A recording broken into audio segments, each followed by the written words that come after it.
ทางเมืองซานไซแขวงอัตตปือได้จัดพิธีประกาศ4บ้านของเมืองเป็นบ้านสาธารณสุขแบบอย่างประจำปี 2025 วันที่20มิถุนาห้องการสาธารณสุขเมืองซานไซแขวงอัตตปือ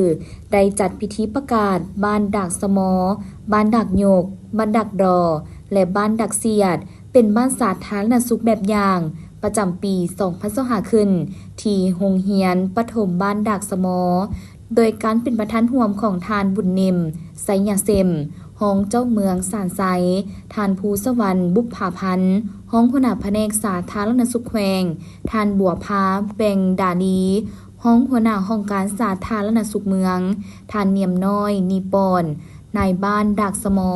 พร้อมด้วยภาคส่วนเกี่ยวของเข้าร่วม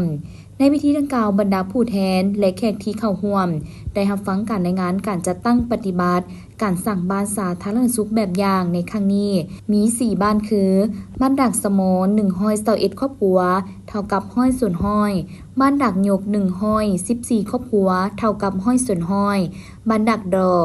150ครอบครัวห้อยส่วนห้อยและบ้านดักเสียด16ครอบครัวเท่ากับห้อยส่วนห้อยซึ่งเห็นว่าถูกต้องตามมาตรฐานเงื่อนไขตาม10ตัวชี้วัดที่ได้กำหนดไว้ของแต่ละครอบครัวโดยแม่นพนักงานห้องการสาธารณสุขเมืองและคณะกรรมการรักษาสุขภาพขันบ้านเป็นผู้เก็บกำข้อมูลอยู่ภายในบ้าน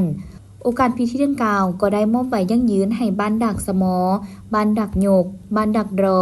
และบ้านดักเสียดเป็นบ้านสาธารณสุขแบบอย่างและมอบใบย่อให้ครอบครัวสาธารณสุขแบบอย่างใน4บ้านอย่างสมเกียรติพร้อมทางรับฟังการโอ้ล้มของทานภูสวรรค์บุพภาพันธ์ซึ่งทานได้เรียกร้องให้ทุกคนช่วยกันรักษาหมู่เสื้อและสืบต่อจัดตั้งปฏิบัติเพื่อยันแยงผลงานและให้ทุกคนเข้าใจเนื้อในเกี่ยวกับการสร้างบ้านสาธารณสุขแบบอย่างเพื่อให้ประชาชนภายในบ้านมีสุขภาพแข็งแรงเป็นเจ้าการในการรักษาความสะอาดให้ปฏิบัติเวียกงาน3สะอาดเช่นกินสะอาดอยู่สะอาดดื่มสะอาดและรักษาให้ยืนยงพร้อมทั้งปฏิบัติให้ดีขึ้นกว่าเก่า